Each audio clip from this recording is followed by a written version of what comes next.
Welcome to the Art Against Mental Illness podcast. My name is Alex Lovelace and this is my podcast about the healing powers of art for artists, art lovers, the art curious and anyone with an interest in mental health and well-being. Hi everybody, this is my interview with my old friend Mark Burden, who's an artist who works across multiple different mediums in multiple different spaces. We have a wide-ranging conversation about art, science, maths and technology, and we talk about stuff like Alan Turing, AI, beauty in the mundane, creating artworks across multiple mediums, the metaphysics of walking and Christmas cards. For those of you listening to this in the future, this was recorded just before Christmas 2024, so the Christmas references were, at the time of recording and original publishing, festive and time of year appropriate. I'm sorry if you decided to listen to this in the middle of summer. I videoed this interview, so there's a video version on YouTube if you would prefer to watch it that way. I'll put a link in the show notes for that. Otherwise, please remember to like, share, rate, review and tell some people about this podcast, and I'll see you next time. I'm here with Mark Burden, an old friend of mine. I think we've known each other for, about 5 years. We met when we were both a member of an art group in Windsor in the UK, called the Windsor Art Collective, formerly known as the But Is It Art group. And me and Mark bonded on a love of sort of technology and the crossover with art, a reverence for Alan Turing, and a general fetish for square artworks. And so we've kept in touch. I've since moved up to Scotland. Mark's still in Windsor. And so I'm just going to hand over to Mark to introduce himself.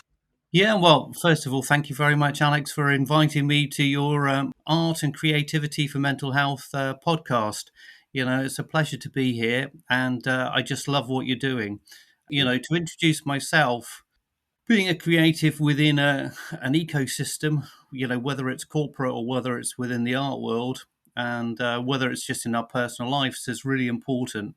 And I think creativity gives us a lot, and we give a lot to our creative processes. And so it's a question of, what do artists do?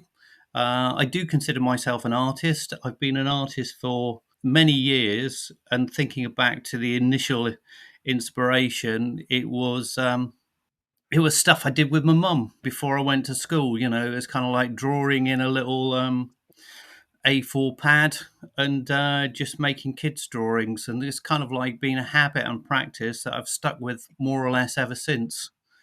And I've gone to formal art education, you know, both in the past when I was a kind of like late teenager and just recently in the last few years. And, part of my life journey has been around mental health well-being.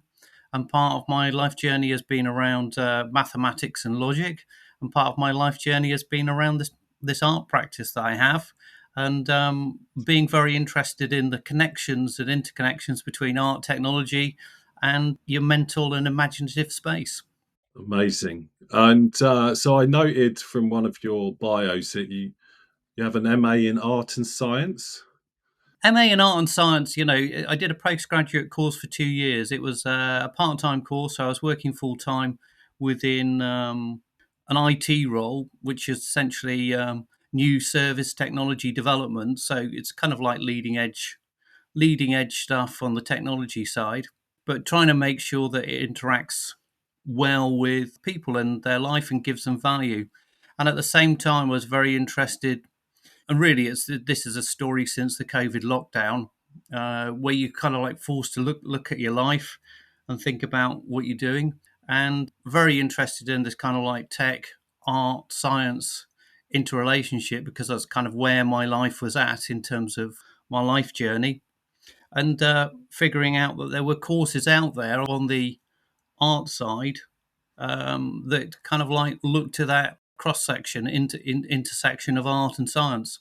And so I applied to do an MA, it's a fine art MA at Central St Martin's, and I did 2 years studying art and science and doing my own thing. So it was great. I mean, from my perspective, that's incredible. I've had many abortive attempts at getting a degree. and sort of the intersection of the two sides of my world are very like yours. It's on one side science and technology and maths and logic. On the other side, it's art and creativity. And I think we approach combining those things in a very different way. Not always. There is definitely some overlap. But do you want to tell us how that manifests in your art? Yeah, I mean, I think I do two things. One is I'm very intuitive, so I try not to think before I do anything. And I don't tend to have an interest or an end destination as I start out. I have a kind of like a set of ingredients in my cookbook, visual or mental motifs that I want to play with. And they have a particular meaning to me as well as maybe resonate with other people. I realise, Mark, that we haven't even covered what your art actually is. So let's just rewind a bit because you've got quite a unique approach for your art. Can you just describe that? Yeah, let me just say a few words about my artistic practice, because my artistic practice these days is really about what I consider a number of themes. One is the everyday. The other is a kind of like maths and sciencey element, and then the other part, so kind of like machines, surveillance, technology, and the other is poetry. So I kind of mash them all up together to create work. And in terms of how I do that, I might use traditional means. So I could use drawing or collage or painted elements. But most of the time, I'm using applications, art applications on my iPad to make images. And sometimes those images stay as digital images, and sometimes they stay as little clips, little video clips, and sometimes they develop into prints or portfolios of prints or boxes of prints or performance of boxes of prints or longer videos, kind of like assemblages of clips, reels, and static images, which are shown on a video screen. So that's a lot about the kind of the media I'm using. Typically, my work is small to, I would say, medium size. So for me, large size would be something like 3 foot by 3 foot. And it kind of like ranges in size. I'm quite interested in the way things move from micro to macro and scale up. I really like my work large. So if I was doing projected work and projected images, they could be the size of a house. And there are particular thematics, and Alex, you touched on some of those. One is an interest in Turing's work, another is an interest in Dante's poetry, and then I've got an interest I've been kind of obsessed with over the course of the last 18 months, which is related to Turing's imitation game and intelligence test for machines that relates to AI and how we as humans are developing alien intelligence. And so, I've been incredibly intrigued with that. At the same time, my practice is grounded in my everyday, and my everyday has been for the last 4 or 5 years something that's related to chronic fatigue syndrome, and also to do with just recently, the diagnosis was changed to burnout. So again, that gives me a kind of like a perspective of life, which where art plays a particular role. So creating art may not be completely therapeutic, but does have therapeutic aspects to both the artistic encounter with the viewer and also to the artist when they're working. So hopefully that gives you a little bit more view of what my art practice is like. When I ask most people, "Well, you do art. What do you do?" and they go, "Oh, well, I do all painting." "Oh, what would you paint?" "Oh, like landscapes or something," right? And that's pretty good. I've got a good way of triangulating. It could still be quite a broad array of stuff, but the answer's pretty simple, right? I know what you do, but I think if people were listening to this after that description, which was a very, very detailed and adequate description of what you do, I'm still not sure they would know, right? Because your art is quite distinct. And I think the closest I can come is collage, but collage that spans multiple mediums and in the real world, in the digital world. And I think if you looked at your Instagram account, your sort of digital work is very, very well suited to Instagram because it's almost all square. And so the tiled Instagram profile view always looks incredible. But if you looked at that, you would very much conclude you're a digital artist. And I love the idea that it spills out into every domain. And so, how do you sort of link all that together? I mean, how do you see it in terms of, say, a series of artworks when it spans perhaps physical media, digital, and things like installations and multimedia, that type of thing?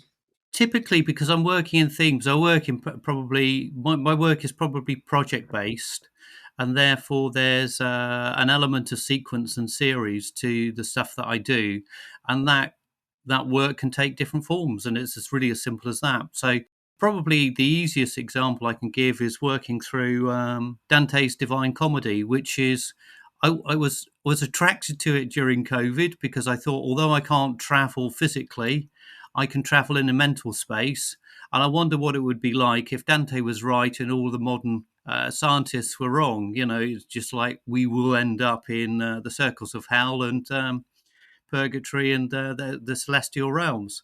So it was kind of like an interested in cutting edge science and philosophy of the medieval times, combined with Dante's love of numbers and structure and discipline in terms of how he was forming kind of squares of poems. You know, so his whole cycle is based around 10 by 10, or there's 100 cantos, and so you've got all of these squares. So I was kind of like interested in the math side as much as the science side, but I needed to make sure I wasn't thinking about the sequence in a way that wasn't giving me a fresh insight. And so I took each poem, so each of the 100 cantos, you know, little poem songs that Dante wrote, and just did a work based around that canto, not knowing the whole cycle, although understanding that, you know, you kind of like move from a dark place to a level of enlightenment. And the work came out of that, and it took different forms. I mean, it took print form, it took book form, it took video form, it took spoken word and image. And it was really a combination, as you say, Alex, of collaged elements that, or, you know, it's photo collage, it's collage, and they could be completely disparate. So the idea was to make as many disparate things fit into some kind of harmonious sequential whole, and you know, see what happened and go on that journey, and let other people join that journey as well. Incredible. And did other people join that journey? I showed the image and spoken word stuff within a lockdown British Artist Book Fair event in Bristol, and someone got their hands on it, and he turned out to be a poet who was doing his own new modern version of the Divine Comedy, and so I've been doing some work to go alongside some of his poems as he's been going on that journey, and that's been a joy to be part of. You know, to work with a living collaborator rather than someone who's unfortunately passed away like Dante had. That's incredible. I love it. And in terms of the words that go with your images, because again, if we sort of think about the Instagram, it's a very visual medium, and a lot of people won't notice the words on a place like Instagram. But obviously, I've seen various of your books, publications, your regular Christmas cards, which I'll come back to. And so the words seem to me that they are quite important to your artworks. And do you want to elaborate on that a bit? Yeah, I mean, the kind of the word thing I've just always been fascinated with, and I'm also interested in just the sounds of words. So again, within my practice, the two most recent sequences, one has been an AE sequence, which is all around the Atrocity Exhibition, which is a book written by J.G. Ballard, which he started in the 1960s, and he used a kind of like a collage process which Burroughs used as well, in terms of just cutting up the text and seeing where it went. And I was using a similar process to create images that were inspired by the atrocity exhibition. I condensed that down to the AE sound. So A, is it a scream? Is it a cry for help? Is it just a sound? And that created, that kind of work created me the opportunity to investigate, video image, and this is work that I did at Central St Martin's. Video image, static image, word, spoken word, and also text word, so printed word and image, and performative aspects of that, so mixing it all up.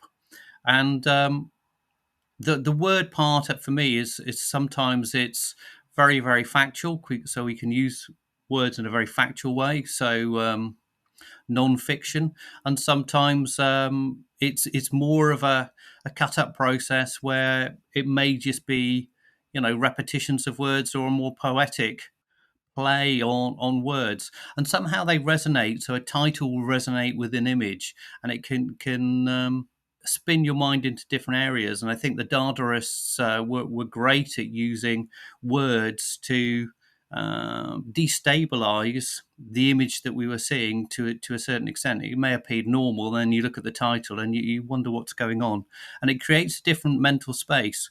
So it creates a kind of like psychic resonance that takes you to different mental space than you would do in terms of your normal encounter with the everyday. And I think that's what I'm looking for. I just love that. There's a few things that spring to mind with what you just said. One of them is Brian Eno and his cut up technique with artists like Bowie. I think Radiohead also did similar things. And then for the what was the last thing you said? It's gone from my mind. What was the last thing you just said? God, this is good. Like ADHD to the max today. Anyway, It's yeah. Oh catchy. no, it was the taking you to different mental space. So it was the oak tree. Can't remember the artist. Have you come across the oak tree before? No, I don't The think oak I have. tree. It might still be in the Tate Modern, but I guess it could be anywhere. Is literally a glass of water on a glass shelf set about 6 foot off the ground or something, and there's a piece of text that goes with it about why this glass of water is an oak tree, which deals directly with the themes that you've been discussing there, and sort of goes to the very core of the thesis of modern art. Especially since the Dadaists, but I don't think they were quite the first to it, but they were the first to call it out explicitly. And I just love that side of things. And, I'm sort of getting more and more into abstract. So that's sort of becoming a bit more of a theme for me. So I really think that's all absolutely fascinating, and I could talk about it all day. Just want to come back to your experience at going back to uni quite late in life. Obviously you'd been doing art for quite a long time before that. You had a career and so on. And so how did you find that experience? How do you think it sort of changed you? Did it develop you as an artist? And sort of why, given that you did it quite late in life, what was the motivation there? Was it a mature course? Were you mixed with younger folks too? No, I mean it's interesting. Probably in terms of the breakdown, there were probably about 10% who were older, more mature students. So when I say old, I mean like 50s plus. Then of course you had a wide range because it's an MA. You're having people in their 20s, but mainly I would say a group of people would be in their 20s and 30s. So everyone was coming to the program in quite a mature way. So there were probably more women. In fact, there were more women than men on the course, as you'd find in mainly mainstream art education in the UK. Everyone was coming from a different background. So you had people that were not practicing artists originally, but had an interest in art and were wanting to develop a visual communication to, some of the stuff that they were doing in the past, whether it was from a more purely scientific background or whether it was scientific administration or anything like that. So a wide range of different career paths for people that were mainly in their 20s to 40s. And so, how do you think that affected your art practice?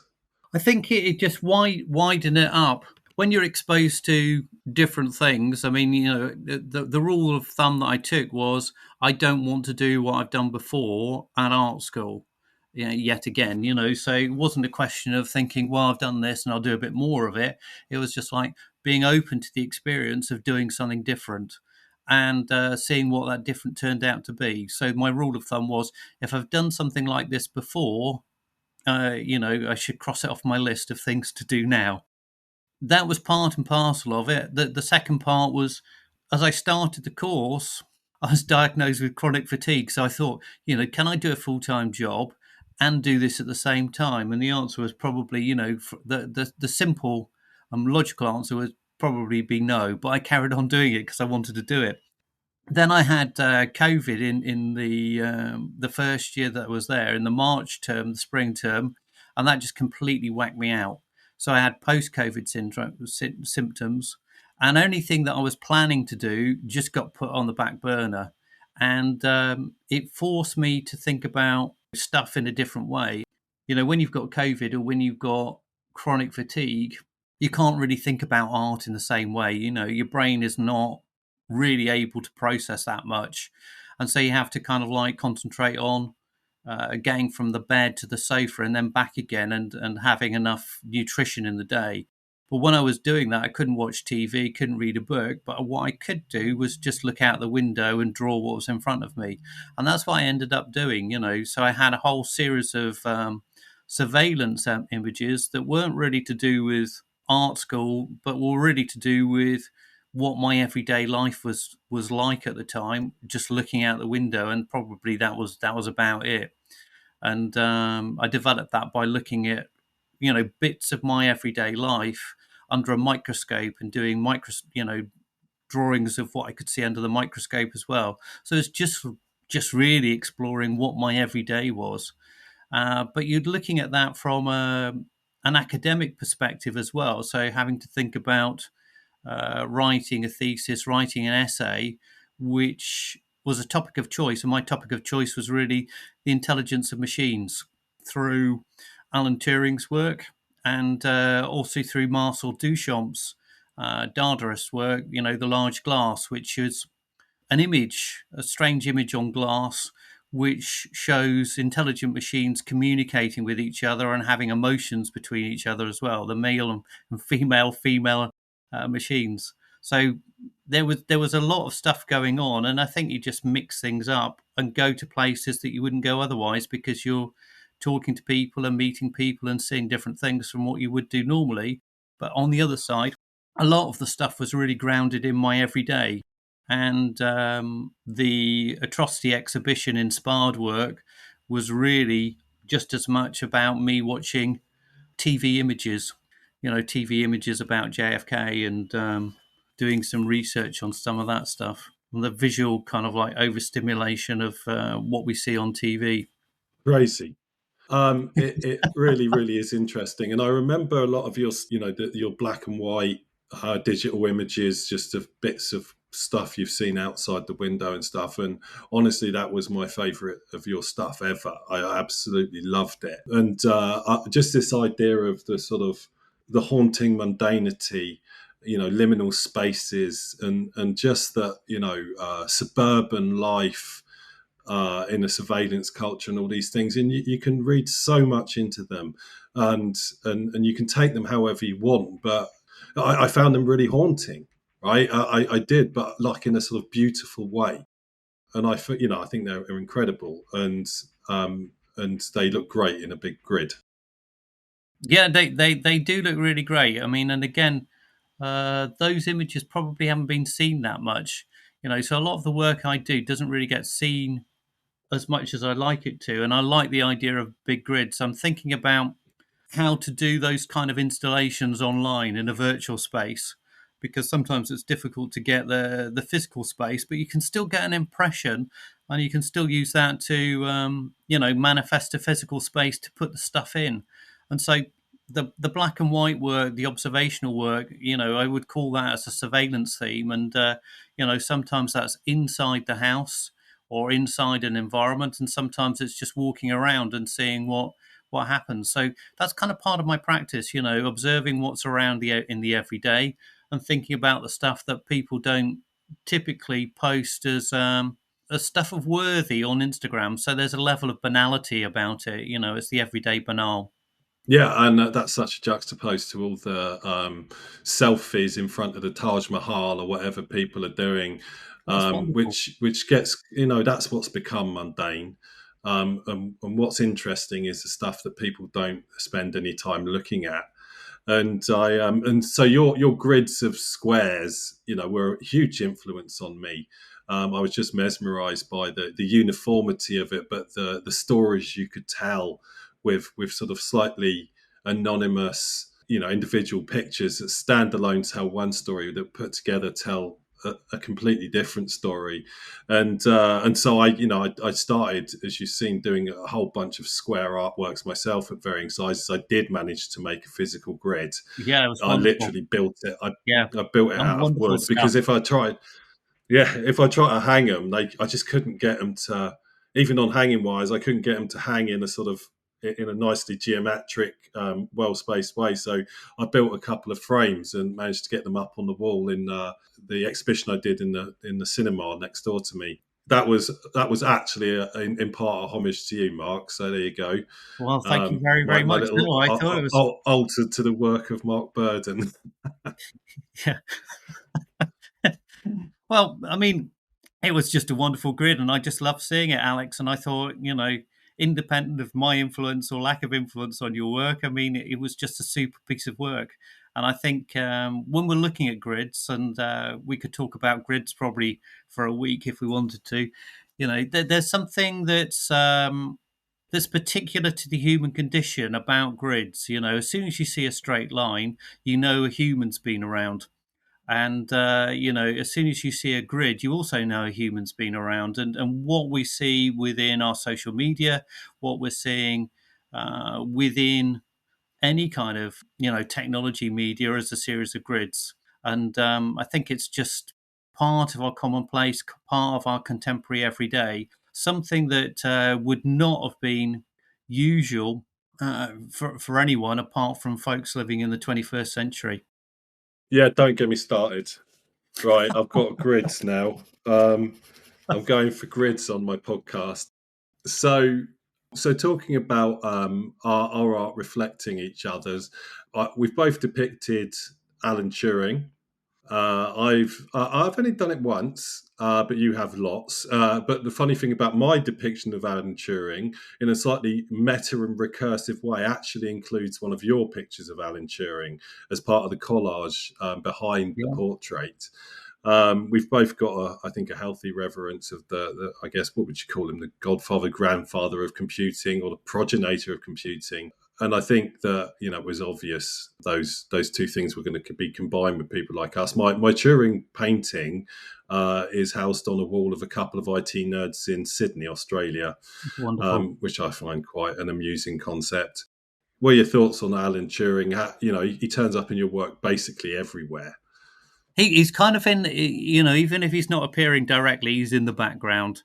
And probably if I'd have known about Alan Turing when I was at high school, I would have focused more on mathematics than art. That's how powerful Turing's influence is on me. And one of the things I was really fortunate to do, following and being part of the Central St Martin's and Art and Science, was to get a collaboration with University of Durham and the Bioscience Institute up there, and they paired me up with a mathematician called Andrew Krauss, who's developed this wonderful app that's based around Turing's mathematical model for morphogenesis. So the kind of like the things that we see in nature, you could see stripes on a zebra, and why do they morph in the way they do? You could look at it in zebrafish as well. This little fish that kind of like dart around the ocean, but this kind Can of I, like, can I just stop you for a bit there? So morphogenesis, can you just elaborate on what that means for our less yeah. scientifically orientated listeners. I'm not able to understand the maths of Alan Turing. So Alan Turing was really fascinated by why nature is like it is, and he thought there was a mathematical principle underneath a lot of nature. And when you see the picture that his mum did, there's a little drawing his mum did when Alan Turing was at school.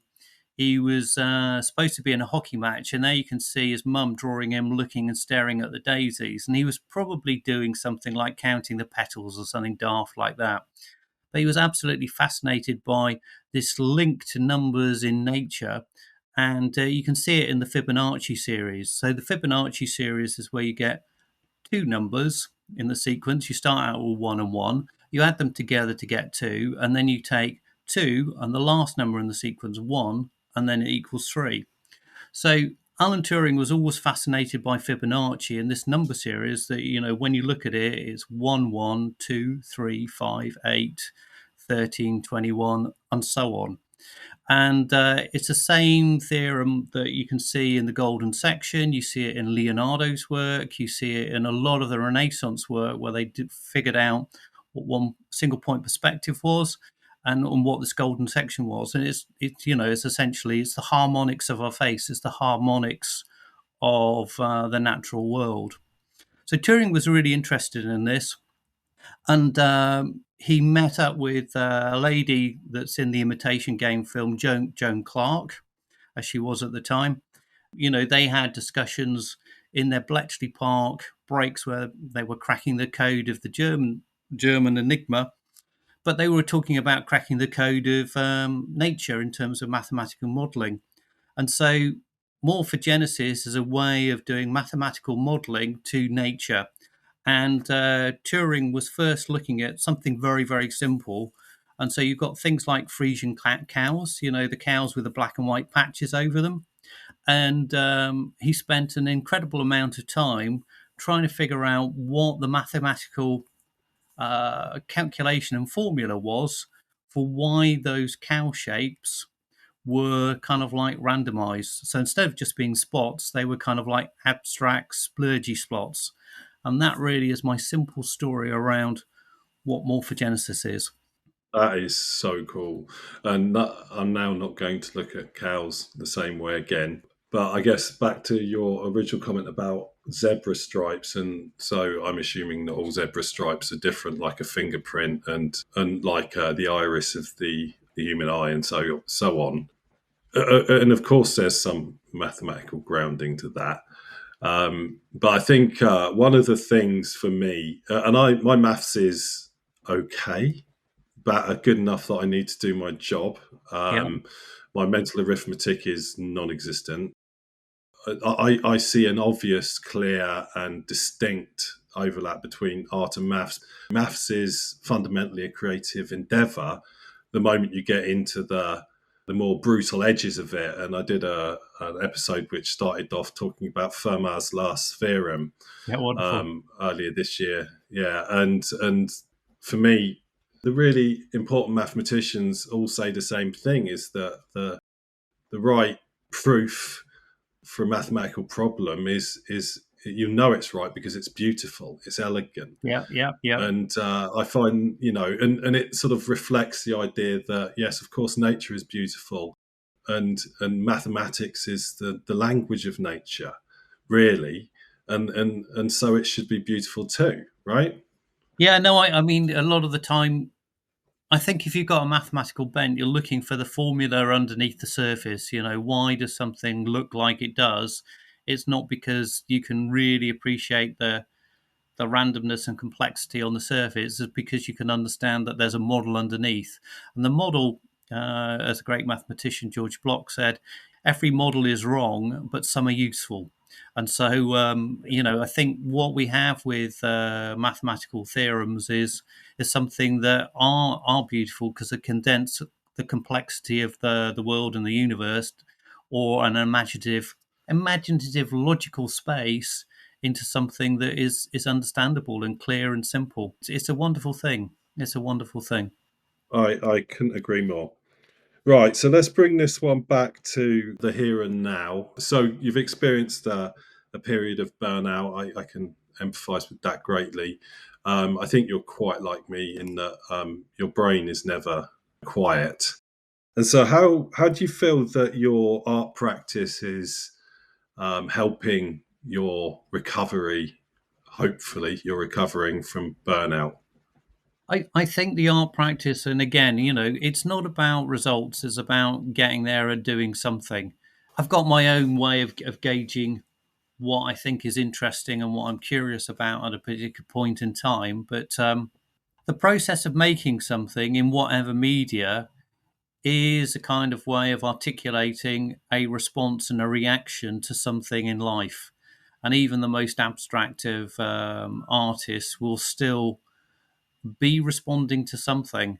It's a reaction. Art is a reaction to something, and the art practice is the creation of something that other people may call art. They may call it good, bad, or ugly art. It doesn't really matter, but it's something that exists outside of our mental space. It's got a physical reality.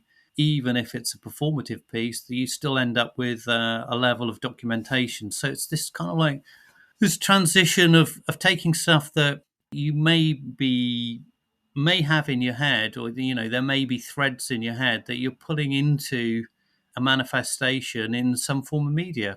And I think that whole process is very empowering, completely mesmerizing, and full of surprises. And I think that's the kind of thing that is very life affirming. It gives us a sense of control. It may be a very limited sphere of control, but it gives us a sense of control, a sense of identity, a sense of purpose, and a sense of curiosity. What happens if I do this next? What happens if I did green instead of red, or whatever. And it can be very, very simple, or it can be highly complex, where you're dealing with what happens with a particular idea. If I place that idea in combination with another idea, what happens? So I think That's all of yes. that is just really, really important. And it means that your mind and your body and your soul are engaged in something other than the mundaneness and the banality of everyday life, and you're lifting it to a higher level. So for me, that is really important in terms of being in some way in control of your own destiny. And art is not a process of is it is a process for me of discovery and curiosity. It's not about an end point necessarily, but that I think is very life affirming, and I think it's really important to find those aspects of creativity in our lives, because it gives us meaning and it gives us purpose. And for me, that's been a significant part of my recovery. And even if I'm looking at things like magpies connecting stuff for their nests, they'll pick up the most crazy things to carry across from the roof to the tree where they're building their nest. And it just shows that creativity is not just a human attribute. It exists within the plant and animal kingdom as well, and it's something that we all need to find a way of tapping into to connect to the universe, and something that's wider than ourselves. Yeah, I couldn't agree more.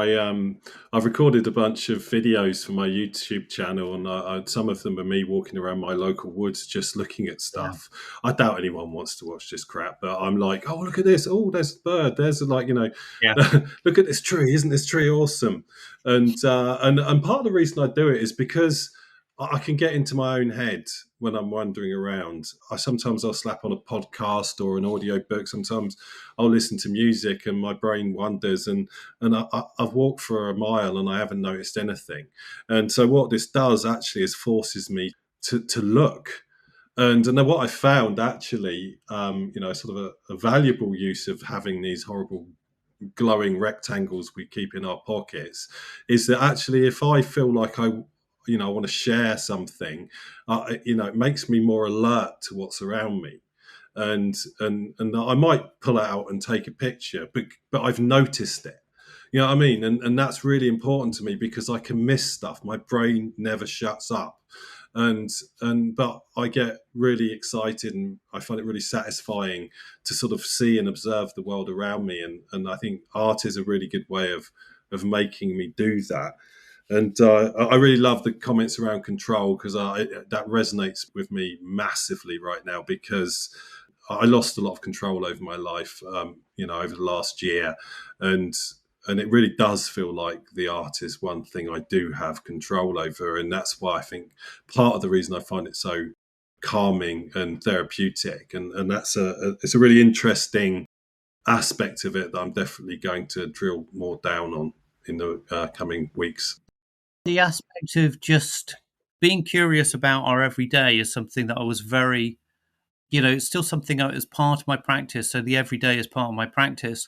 And sometimes I would just go down the street with my little screen, my mobile camera, and it will just be, I'll walk. I need to walk 100 steps or 150 steps, and then I need to look to the left, and I'll take an image of what I find interesting. So instead of blanking it out, I'll actually try and consciously, within the space of time where you're not able to consciously think about why you like it or why you don't, and is it art or is it not art, it's just something that you find of interest. And so you can kind of like do that walk looking at the sky, looking at the ground, looking at left to right or whatever, and you end up with this kind of like collage and condensation of your walk. And your walk is a kind of like, it's a completely metaphysical activity which is completely unique to you. You're in your own body, but you're also in your own mind, so you can be thinking about, I don't know, anything in the world or anything out of this world at the same time as being placed in this physical location, which is completely specific, to this moving planet. And most of the time we're not really conscious of what's going on. We blank it out. Art and observation can be very interesting ways of trying to reconnect to just what it's like being alive on this planet today.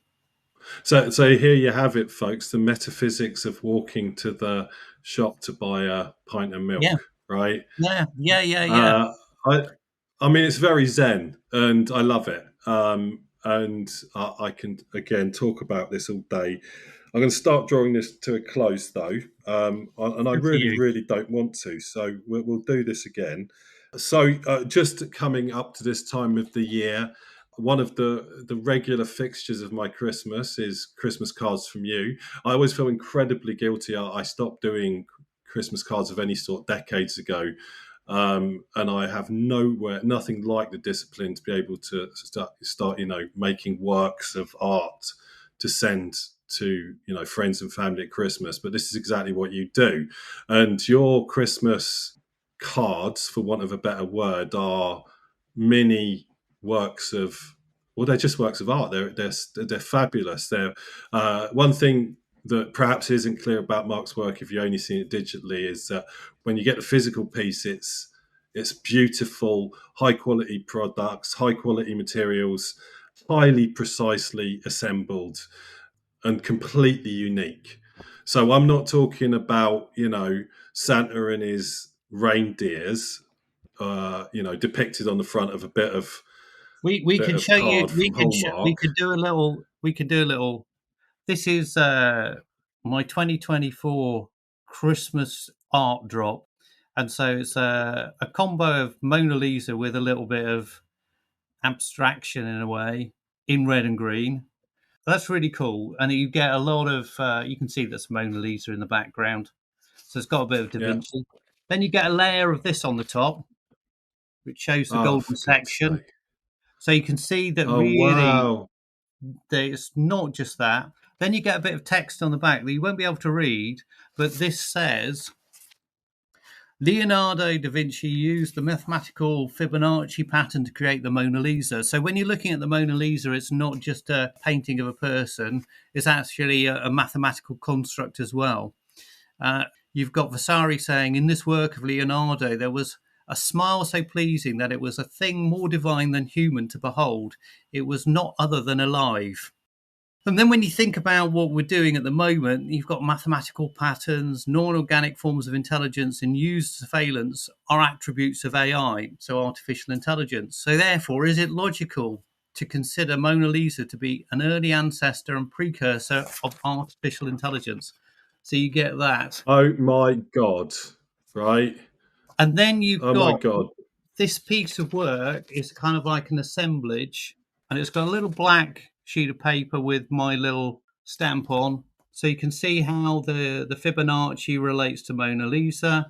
And then within the little package, which all fits into an A5 envelope, so it's all cheap and cheerful, you get a certificate of authentication as well, plus a Oh my little God. bit of Christmas message handwritten by me, and that's the only part that I'm really doing. So you get my signature and any little I word. mean, there's a bit of Warhol there, I think. Yeah, yeah, And yeah, they're always a pleasure. I mean, ultimately, you have to make friends with Mark so that he'll send you one of his Christmas cards, which I'm sure are going to be worth lots of money in the future. So I went to see the Mona Lisa at the Louvre. I'm sure you've done it yourself. And what struck me about it is I had to queue up, and then you sort of get to see it, and there's a bunch of like tourists in front of it with cameras and camera phones and stuff. So most of your view of the Mona Lisa is obscured by little electronic rectangles of people taking photos of it, of themselves obscuring the Mona Lisa, so it can't be properly seen in their photo, and it just struck me as being so very modern and bizarre yeah. that, and I really hate queues and I really hate crowds, so it was such a It's a pilgrimage, confusing and a pilgrimage to something that was highly contemporary and not just the Mona Lisa. well, I think it was an artwork in itself, right? I Yes, think that the scene was an artwork, and I don't think anyone realised that they were part of this big piece of performance art. And it's so recursive, especially when you get into the realms of Dan Brown and stuff like yeah, that. And as much as all of that's made up nonsense, there is some facts and truth in that. And the Mona Lisa as a piece of culture has accumulated so many extra layers, and that's really interesting about your own work, where it's got your Christmas card, where it's got the layers on top. You've got a digital layer and a physical layer, and then the whole golden ratio and things like that. I just think Mona Lisa as a painting itself, I have no interest in. I have a lot of interest in the culture that surrounds it right up to this very day. It's absolutely fascinating. but I guess we're drawing to a close, and I think Yes, we could carry on talking for a lot longer, Alex. And I, I, I really, really will. it's always a delight to So talk to you and to catch up. So thank you for inviting me, and it's quite all hope right. Can you tell us where to find you on the interwebs? I've got a website which is www.markb.space. So that's my website. And if you're looking for my Instagram, it's Mark Burden. That's MarkBurden _art. So, And what you feel free to follow me and feel free to drop into my website. What I'm planning to do in 2025 is to do some virtual exhibitions on my website. So it has been lacking a little bit of TLC for the last couple of years because I've just been too busy to do too much else. But you'll see some changes, and you'll see that I'll be making it much easier for people to buy work from me rather than making it quite difficult at times. or just become friends with you, and that you'll send people your artwork for Christmas for free.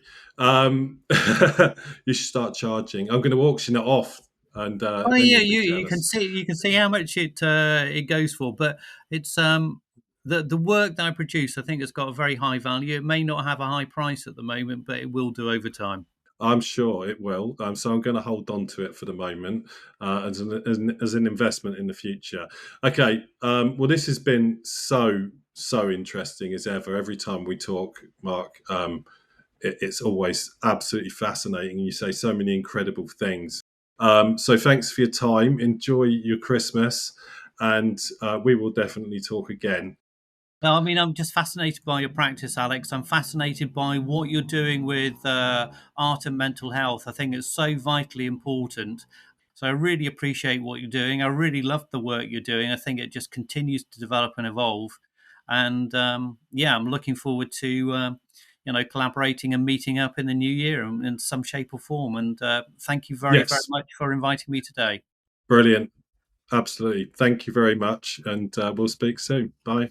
Bye bye.